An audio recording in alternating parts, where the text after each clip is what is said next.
to win the inaugural 12-team college football playoff. It's their first national championship since they won the first one, didn't they? Yeah, they won the first one, the 14 playoff in 2014. And so history repeated itself. They won the inaugural, this one. Total yards, Ohio State 445, Notre Dame 291. Total rush yards, Ohio State 214, Notre Dame 53. Passing yards, Will Howard was 17 of 21, 231. 2 touchdowns, no interception. Riley Leonard was 20 of 30, 238, 2 touchdowns, no interceptions. Ryan Day now has as many national titles, and Ohio State is Dren Tressel and Urban Meyer. 45-year-old Day is now 70-10, and I think he has the third best winning percentage of somebody in the first minimum of 50 games, 50 games. He's done that, so he's had an impressive run, and now after all those wins and all those guys that he sent to the NFL, guess what? He has a national title. He finally had one. Oh, Joe. Yeah. Watching this game, I saw you tweet like, "Hey, can we start nightcap early?" Yeah, what were you thinking? I mean, you saw it. I mean, Notre Dame go right down the field, Ocho. They take 10 minutes off the clock, and they get a touchdown. So now you're like, okay, we might have a ball game. Well, listen, I thought we were going to have a ball game, but I had to think about, obviously, there were no adjustments that were able to be made by Ohio State. The game on both sides of the ball, nobody had settled in yet. So it's the first drive. Normally, when it comes to an NFL game, a college game, even a high school game, most of the time, the first drive of the game, you go down and score. If you're a good team, if you're a decent team, go down and score, and then adjustments are made going into the second drive, and outside of that, and then actual football game happens itself. It looked like to me at the point I sent the tweet out, it looked like Notre Dame has been good all year. They lost one game. They've been good all year, but it just looked like they didn't belong. It looked like they were overmatched. They were overmatched, as most people would say. If you were a gambler, man, and you were to bet on a team to win this game based on what they did throughout the entirety of the season and based on the skill sets at the different positions and who had the upper hand, you would have bet with Ohio State. And it showed up tonight. They put enough space in between them when Notre Dame got the ball rolling where they didn't have enough time to come back. Yeah, I thought they kind of got conservative also. They just started running the football, trying to run the clock out, and they got away from the offense.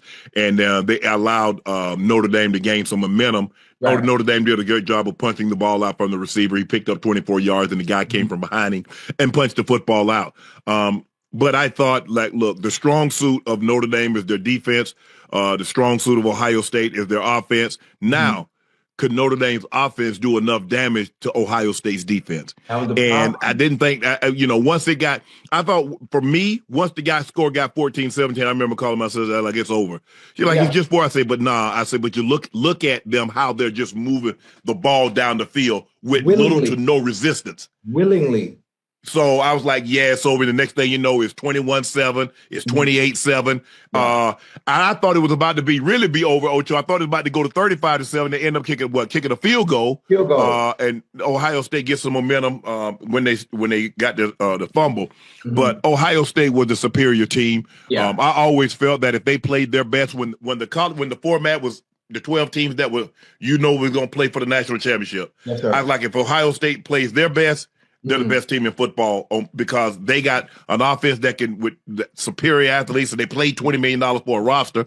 It was just a matter of were they going to play their best on a given day, because we've seen them struggle. This is the team that was a 3-touchdown favorite lose at home to Michigan. And so if they played their best, I didn't think any team could beat them. Now, there are teams that have, got a really good defense, so-so offense, really good offense, so-so defense. I thought Texas was probably the closest thing to them, and we saw Texas take them down to the wire, then they get that strip sack, and they put some distance between them. But Ohio State, congratulations to Ryan Day. I mean, he caused a lot of criticism, and I think it was warranted. And then people don't want to just look at it like he won the national championship, but he's underachieved. With the players that he had on that roster, yes, sir. Those receivers that he sent to the NFL, those D linemen, those DBs, those offensive linemen, and now this is his first title. Can't take that away from him. He has it. You can't take it away from him now. And you talk about all the players he's had, all the players that have gone into the draft, first-round picks, second-round picks. But you also have to remember the teams that he lost to, that the teams that he's lost to, throughout those years, they also had first round picks. They Yeah, also but they ain't have Marvin Harrison Jr. and Jackson Smith and Jigba and Olave and who is that? What's the Garrett Wilson and Denzel Ward? And what's the other guy name?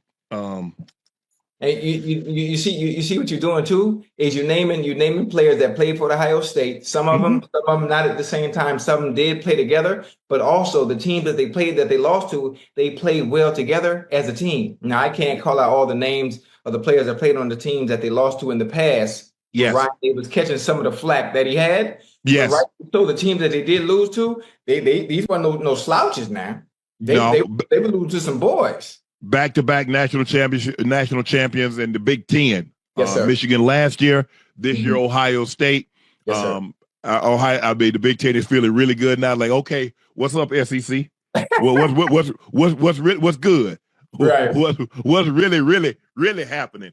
But I mean, when you just look at them, Ocho, the athletes that they got at the skill position, the running backs. The wide receivers, Jeremiah Smith is going to be a top pick, just like Marvin Harrison Jr., just like all these other guys, all the other receivers that they've had, Olave and Garrett Wilson and Jackson Smith and Jigba. Go ahead.